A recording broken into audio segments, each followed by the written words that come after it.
On the 14th of July 1789 in Paris, the mob stormed the Bastille prison.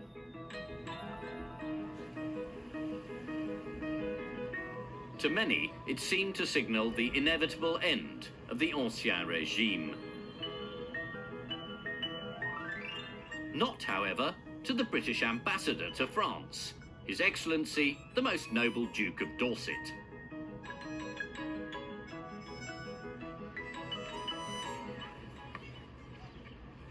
The Duke decided he knew exactly what would keep France from social meltdown, an arena where passion and conflict could be played out within understood boundaries. Yes, the answer to the French Revolution was clearly cricket. In Britain at that time, the game was played by aristocrats and commoners together and widely enjoyed by all ranks of society. So the Duke reasoned this was an example of the social hierarchy performing perfectly well. So if it could do so in Britain, why not in France?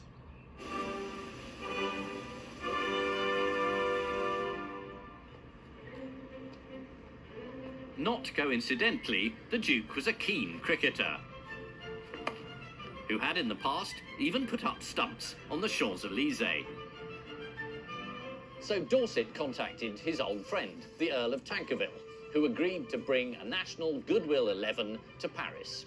This included Tankerville's butler, one of Surrey's finest all-rounders, and Tankerville's gardener, the legendary Lumpy Stevens, who was probably the best bowler in England and famous for his wily variations of pace and length. Unfortunately for Tankerville and the team, just as they were preparing to sail from Dover, they ran into Dorset, coming back the other way, fleeing from Paris. With great regret, the tour was called off. Conditions in the French capital were becoming too heated for even a good game of cricket to cool down.